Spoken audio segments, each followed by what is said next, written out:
अध्याय 12 भक्तियोग श्रीकृष्णांची प्रेममयी सेवा। अर्जुन उवाच एवं सततयुक्ता ये भक्तास्त्वां पर्युपासते ये चाप्यक्षरमव्यक्तं तेषां के योगवित्तम। अर्जुनाने पृच्छा केली, जे तुमच्या भक्तीमध्ये योग्य रीतीने सदैव संलग्न झालेले आहेत आणि जे अव्यक्त निर्विशेष ब्रह्माची उपासना करतात, यांपैकी कोणाला अधिक परिपूर्ण मान्यता येते? तात्पर्य: श्रीकृष्णांनी आतापर्यंत साकार, निराकार आणि विश्वरूपाचे तसेच सर्व प्रकारच्या भक्तांचे आणि योगीजनांचे विवरण केले आहे. सामान्यतः योग्यांचे दोन प्रकारे वर्गीकरण करता येते. एक म्हणजे निर्विशेषवादी आणि दुसरा म्हणजे सविशेषवादी म्हणजेच साकारवादी. साकारवादी भक्त संपूर्ण शक्तीने स्वतःला भगवत सेवेमध्ये संलग्न करतो. निर्विशेषवादी सुद्धा स्वतःला प्रत्यक्ष कृष्ण सेवेमध्ये नव्हे तर अव्यक्त निर्विशेष ब्रह्माचे ध्यान करण्यात संलग्न करतो. या अध्यायामध्ये आपल्याला आढळते की परमसत्याच्या साक्षात्कारासाठी असणाऱ्या निरनिराळ्या योग पद्धतींमध्ये भक्तियोग हा सर्वश्रेष्ठ आहे. जर मनुष्याला भगवंतांच्या सहवासाची इच्छा असेल तर त्याने भक्तियोगाचे पालन करणे अत्यावश्यक आहे. भक्तीद्वारे भगवंतांची प्रत्यक्ष सेवा करणाऱ्यांना सविशेषवादी असे म्हटले जाते. जे निर्विशेष ब्रह्मावर ध्यान करतात त्यांना निर्विशेषवादी म्हटले जाते. या दोहोंपैकी कोणती स्थिती अधिक उत्तम आहे हे अर्जुन या श्लोकात विचारित आहे. परमसत्याच्या साक्षात्कार होण्यासाठी निरनिराळे मार्ग आहेत, परंतु या अध्यायात श्रीकृष्ण सांगतात की भक्तियोग हा सर्वोत्तम मार्ग आहे. हा प्रत्यक्ष आणि भगवंतांचे सान्निध्य प्राप्त करण्याचा सहज सुलभ मार्ग आहे. भगवद्गीतेच्या 2ऱ्या अध्यायात भगवंतांनी सांगितले आहे की जीव म्हणजे भौतिक शरीर नसून आध्यात्मिक स्फुल्लिंग आहे. परमसत्य म्हणजे आध्यात्मिक पूर्णत्व आहे.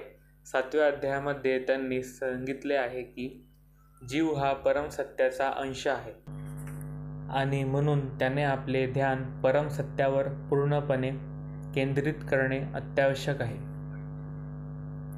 नंतर पुन्हा 8व्या अध्यायामध्ये सांगण्यात आले आहे की देहत्याग करतेवेळी जो कोणी कृष्णचिंतन करतो त्याला तात्काळ आध्यात्मिक जगताची कृष्णलोकाची प्राप्ती होते. आणि 6व्या अध्यायाच्या शेवटी भगवंतांनी स्पष्टपणे सांगितले आहे की सर्व योग्यांमध्ये जो सदैव आपल्या हृदयामध्ये कृष्ण स्मरण करतो तो परमसिद्ध योगी होय.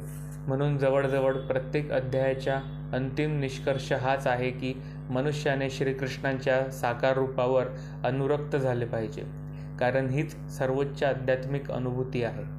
तरीही असे लोक आहेत जे श्रीकृष्णांच्या साकार रूपावर अनुरक्त नाहीत.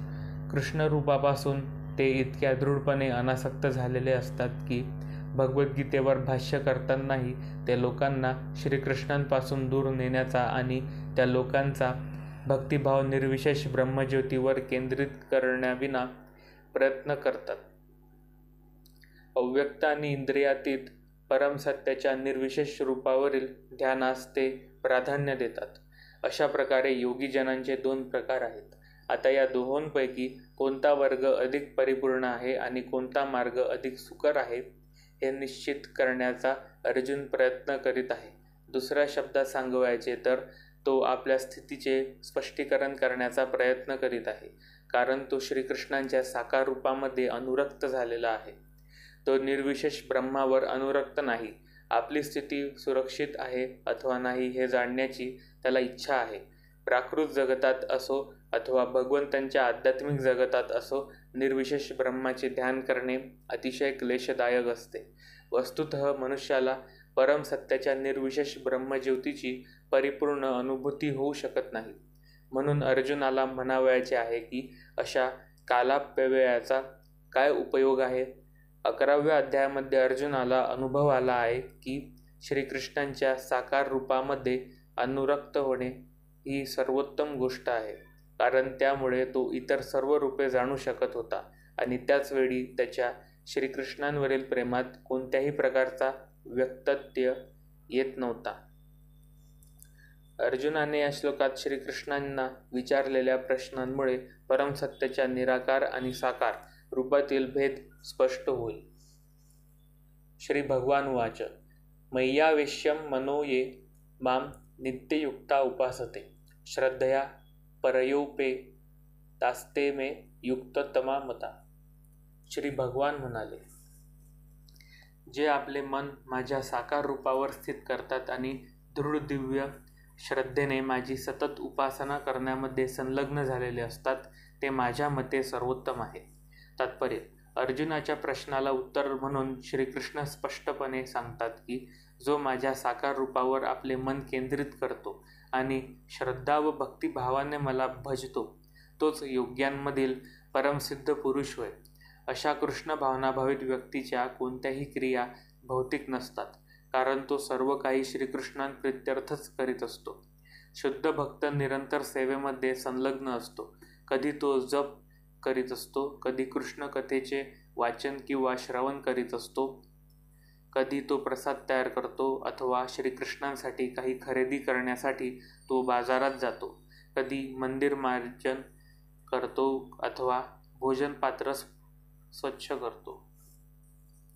तो जे काही करतो ते सर्व भगवंतांप्रित्यर्थच करतो व अशा रीतीने एक क्षणही वाया घालवित नाही. असे कर्म म्हणजेच समाधिस्थ कर्म होय. ये त्वक्षर निर्देशमव्यक्तं पर्युपासते सर्वत्र गमचिन्त्य च कूटस्थमलच्च ध्रुवम् संनियमेन्द्रियग्रामं सर्वत्र समबुद्धय ते प्राप्नुवन्ति मामेव सर्वभूतहिते रता. परंतु जे सर्व इंद्रियांचे संयमन करून आणि सर्वांच्या ठायी समबुद्धी ठेवून अव्यक्त इंद्रियातीत सर्वव्यापी अचिंत्य अविकारी स्थिर आणि अचल अशा परमसत्याच्या निर्विशेष रूपाची पूर्ण उपासना करतात, ते स्वतःच्या हितार्थ संलग्न होऊन शेवटी माझीच प्राप्ती करतात. तात्पर्य: जे प्रत्यक्षपणे भगवान श्रीकृष्णांची उपासना करीत नाही, परंतु इतर अप्रत्यक्ष पद्धतीने त्याच उद्दिष्टाच्या प्राप्तीकरिता प्रयत्न करतात, त्यांना सुद्धा शेवटी कृष्ण प्राप्ती होते. अनेकानेक जन्मानंतर ज्ञानी मनुष्य वासुदेव हेच सर्व काही करीत आहे हे जाणून माझा आश्रय घेतो. अनेकानेक जन्मानंतर मनुष्याला जेव्हा पूर्ण ज्ञान प्राप्त होते, तेव्हा तो भगवान श्रीकृष्णांना शरण जातो. या श्लोकामध्ये सांगितल्याप्रमाणे जर मनुष्याला भगवत प्राप्ती करण्याची असेल तर त्याने इंद्रिय संयमन करणे, प्रत्येकांची सेवा करणे आणि सर्व प्राणीमात्रांच्या कल्याणार्थ कार्य करणे अत्यावश्यक आहे. याचा गर्भितार्थ असा आहे की त्याने भगवान श्रीकृष्णांना शरण जाणे आवश्यक आहे, अन्यथा परिपूर्ण अनुभूती होऊ शकत नाही. भगवंतांना पूर्णपणे शरण जाण्यासाठी बऱ्याचदा खूप तपस्या करावी लागते. अंतरात्म्यामधील परमात्म्याचा साक्षात्कार होण्यासाठी मनुष्याला पाहणे, ऐकणे, चव घेणे, कर्म करणे इत्यादी क्रियांचा पूर्णपणे विलय करावा लागतो. त्यानंतर त्याला परमात्मा हा सर्वव्यापी असल्याचे ज्ञान होते. परमात्म्याच्या अनुभूती झाल्यावर मनुष्य कोणत्याही जीवाचा द्वेष करीत नाही. त्याला मानव आणि पशु यांमध्ये भेद दिसत नाही, कारण तो देहरूपी बाह्य आवरण पाहत नाही, तर केवळ आत्म्याचे स्वरूप पाहतो. परंतु सामान्य मनुष्यासाठी निर्विशेष रूपाच्या साक्षात्काराची ही पद्धत अतिशय कठीण आहे. क्लेशोधी कतरस्ते शामव्यक्ता सक्तचेतसाम अव्यक्तां हि गतिदुर्ख देहवद्भिर्य वाप्यते. ज्यांचे मन परम सत्याच्या अव्यक्त निर्विशेष रूपामध्ये आसक्त झालेले आहे, त्यांना प्रगती करणे अतिशय क्लेशदायक आहे. त्या मार्गात प्रगती करणे हे देहधारी जीवांसाठी नेहमीच अतिशय दुष्कर असते. तात्पर्य: योगीजन परम सत्याच्या अचिंत्य अव्यक्त निर्विशेष स्वरूपाच्या प्राप्तीचा मार्ग अनुसरतात त्यांना ज्ञानयोगी म्हटले जाते, आणि जे योगी पूर्णपणे कृष्ण भावनाभावित होऊन भगवत भक्तीमध्ये संलग्न झालेले असतात त्यांना भक्तियोगी असे म्हटले जाते. आता या ठिकाणी ज्ञानयोगी आणि भक्तियोगी यांतील भेद निश्चितपणे स्पष्ट करण्यात आले आहे. ज्ञानयोगाचा मार्ग हा शेवटी जरी भगवंतांकडेच नेणारा असला तरी तो अतिशय कष्टप्रद आहे. तर भक्तियोगाच्या मार्गात प्रत्यक्ष भगवंतांच्याच सेवेमध्ये संलग्न व्हावे लागत असल्याने देहधारी जीवांसाठी हा मार्ग अत्यंत सहज, सुलभ आणि स्वाभाविकच आहे. अनादी काळांपासून जीव हा देहबद्ध झाला आहे. केवळ सिद्धांत रूपाने आपण शरीर नाही हे जाणणे जीवाला कठीण आहे. यास्तव भक्तियोगी हा श्रीकृष्णांच्या अर्चा विग्रहाला आराध्य म्हणून स्वीकारतो. कारण मनामध्ये शारीरिक संकल्पना ही असतेच आणि या संकल्पनेचा अशा तऱ्हेने उपयोग करता येतो. अर्थात मंदिरातील भगवंतांच्या अर्चा विग्रहाची आराधना म्हणजे पुतळ्याचे पूजन नव्हे. वैदिक प्रमाणांनुसार पूजन हे सगुण किंवा निर्गुण असे शकते. मंदिरातील अर्चा विग्रहाचे पूजन हे देखील सगुण होय, कारण भगवंत भौतिक तत्वांद्वारे प्रकट झालेले असतात. परंतु पाषाण, काष्ठ किंवा रंगाद्वारे भगवंतांचे अर्चा विग्रह प्रकट झालेले असते. तरी हे अर्चा विग्रह प्राकृत नसतात. हे भगवंतांचे परिपूर्णत्व आहे. या ठिकाणी एखादे स्थूल उदाहरण देता येईल. आपल्याला रस्त्यावर काही टपालपेट्या दिसतात. आपण जर त्यात आपली पत्रे टाकली तर ती साहजिकच विनाअडचण आपल्या इष्टस्थळी जाऊन पोहोचतात. परंतु टपाल खात्याने अधिकृत न केलेले कोणतेही पेटी अथवा नकली पेटी आपल्याला आढळली तर त्या पेटीद्वारे उपर्युक्त कार्य होऊ शकत नाही. त्याचप्रमाणे भगवंत ज्या विग्रह रूपामध्ये अधिकृतरित्या प्रकट होतात त्या विग्रहालाच अर्चा विग्रह असे म्हटले जाते. जे अर्चा विग्रह म्हणजे भगवंतांनाच अवतारच असतात.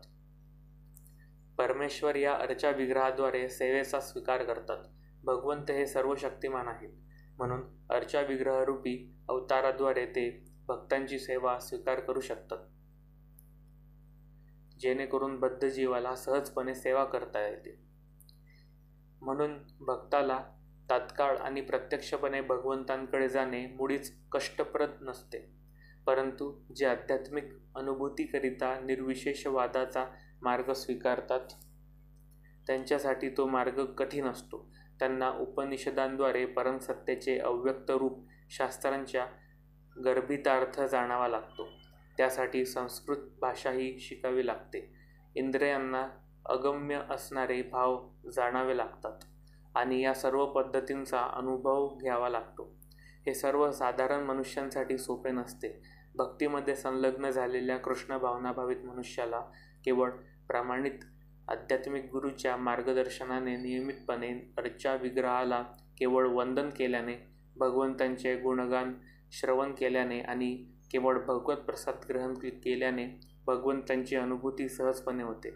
शेवटी परमसत्याचा साक्षात्कार होण्याची शाश्वती नसलेल्या क्लेशदायक मार्गाचे निर्विशेषवादी अनुसरण करीत आहेत, यात काहीच संदेह नाही. परंतु साकारवादी विनाक्लेश कोणत्याही धोक्याविना प्रत्यक्ष भगवंतांचीच प्राप्ती करतात. याच प्रकारचे वर्णन श्रीमद भागवतातही आढळते. त्या ठिकाणी असे म्हटले आहे की शेवटी मनुष्याला भगवंतांना शरण जावेच लागते. या शरणागतीलाच भक्ती असे म्हणतात. परंतु जर त्यांनी नेती म्हणून ब्रह्म जाणण्याचे परिश्रम घेतले आणि आपले सर्व आयुष्य याच रीतीने व्यतीत केले तर त्यांची परिणिती शेवटी क्लेशामध्येच होते. म्हणून या ठिकाणी सांगण्यात आले आहे की आध्यात्मिक साक्षात्काराच्या या क्लेशदायक मार्गाचे अनुसरण करू नये, कारण अंतिम परिणामाची या मार्गामध्ये शाश्वती नसते. जीवाला स्वतःचे स्वरूप असते. जर त्याला आध्यात्मिक पूर्णत्वामध्ये विलीन व्हावयाचे असेल तर त्याला आपल्या सत आणि चित स्वरूपाची अनुभूती होऊ शकेल, परंतु आनंदमय स्वरूपाची अनुभूती होणार नाही. एखाद्या भक्ताच्या कृपेमुळे असा विद्वान ज्ञानयोगी भक्तियोगाची प्राप्ती करू शकतो, कारण तो निर्विशेषवादाच्या संकल्पनेचा त्याग करू शकत नसल्याचे निर्विशेषवादाची दीर्घकाळ केलेले अनुसरणही क्लेशदायक असते. म्हणून देहधारी जीवासाठी निर्विशेषवाद हा आचरण करतेवेळी आणि साक्षात्कार करतेवेळी क्लेशदायकच ठरतो. प्रत्येक जीवात्म्याला आंशिक स्वातंत्र्य असते आणि मनुष्याने निश्चितपणे जाणले पाहिजे की निराकाराचा साक्षात्कार हा आपल्या सच्चिदानंद रूपाच्या विपरीत आहे. म्हणून त्याने या मार्गाचा स्वीकार करू नये. प्रत्येक जीवासाठी कृष्ण भावना भक्तिपूर्ण सेवेमध्ये पूर्णपणे संलग्न होणे हा सर्वोत्तम मार्ग आहे. जर मनुष्याने या भक्तियोगाकडे दुर्लक्ष केले तर तो नास्तिकतेकडे वळण्याची शक्यता असते. अशा रीतीने या श्लोकामध्ये सांगितल्याप्रमाणे इंद्रियातीत अचिंत्य अशा अव्यक्तावर ध्यान करण्यास विशेषतः या कलियुगात कधीही प्रोत्साहन देऊ नये. भगवान श्रीकृष्णांनी या मार्गाची शिफारस केलेली नाही. ये तु सर्वाणि कर्माणि मयि संन्यस्य मत्परा अनन्येव योगेन मा ध्यायत्य उपासते तेषामहं समूर्धता मृत्युसंसारसागरात भवामि न चिरात् पार्थ मय्यावेशितचेतसाम्. परंतु जे माझे पूजन करतात, जे माझी सर्व कर्मे मला अर्पण करतात आणि अनन्य भावाने भक्ती करीत माझी उपासना करतात, माझ्या ठाई मन स्थिर करून भक्तीमध्ये संलग्न होतात व माझेच ध्यान करीत असतात, त्यांचा हे पार्थ मी जन्ममृत्यूरूपी संसारसागरातून त्वरित उद्धार करतो. तात्पर्य: या ठिकाणी स्पष्टपणे म्हटले आहे की भक्त हे फार भाग्यवान आहेत, कारण भगवंत त्यांचा संसार सागरातून त्वरित उद्धार करतात. शुद्ध भक्तीमुळे मनुष्याला साक्षात्कार होतो की भगवंत हे महान आहेत आणि जीव त्यांच्या अधीन आहे. भगवंतांची सेवा करणे हे जीवाचे कर्तव्य आहे आणि जर त्याने हे कर्तव्य निभावले नाही तर त्याला मायेची सेवा करावी लागते. पूर्वी सांगितल्याप्रमाणे केवळ भक्तीद्वारेच भगवंतांना जाणणे शक्य आहे. म्हणून मनुष्याने अनन्य भक्ती केली पाहिजे. श्रीकृष्णांची प्राप्ती करण्याकरिता त्याने आपले मन पूर्णपणे श्रीकृष्णांच्या ठाई स्थित केले पाहिजे. मनुष्याने केवळ श्रीकृष्णांप्रित्यर्थच कर्म केले पाहिजे. तो कोणत्या प्रकारचे कर्म करीत आहे हे महत्त्वपूर्ण नाही, तर ते कर्म केवळ श्रीकृष्णांप्रित्यर्थ करणे महत्त्वाचे आहे. हाच भक्तीचा आदर्श आहे. भक्ताला भगवंतांना संतुष्ट करण्यावाचून इतर काहीही प्राप्त करण्याची इच्छा नसते. श्रीकृष्णांना संतुष्ट करणे हेच त्याच्या जीवनाचे ध्येय असते आणि ज्याप्रमाणे कुरुक्षेत्राच्या युद्धात अर्जुनाने सर्व काही त्याग केले, त्याचप्रमाणे श्रीकृष्णांच्या संतुष्टीकरिता भक्त कशाचाही त्याग करू शकतो. ही पद्धती अत्यंत सुगम आहे. मनुष्य आपल्या व्यवसायामध्ये पूर्णपणे लक्ष देऊ शकतो आणि त्याच वेळी हरे कृष्ण कृष्ण कृष्ण हरे हरे, हरे राम राम राम हरे हरे या महामंत्राचा जपही करू शकतो. अशा दिव्य कीर्तनाने भक्त भगवंतांकडे आकृष्ट होतो. भगवंत या ठिकाणी वचन देतात की याप्रमाणे भक्तीमध्ये संलग्न झालेल्या शुद्ध भक्ताचा भगवंत विनाविलंब संसार सागरातून उद्धार करतात. ज्यांनी योगाभ्यासात उन्नती केली आहे ते योग सामर्थ्याद्वारे आपल्या स्वेच्छेनुसार हव्या त्या ग्रहलोकामध्ये आत्म्याला नेऊ शकतात आणि इतर योगीजन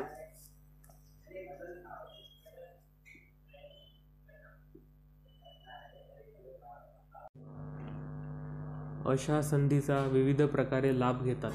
परंतु भक्ताबद्दल सांगावयाचे तर या श्लोकामध्ये स्पष्टपणे म्हटल्याप्रमाणे भगवंत स्वतः भक्ताचा उद्धार करतात आणि आध्यात्मिक जगतात प्रवेश करण्यासाठी उन्नत होण्याची भक्ताला प्रतीक्षा करावी लागत नाही.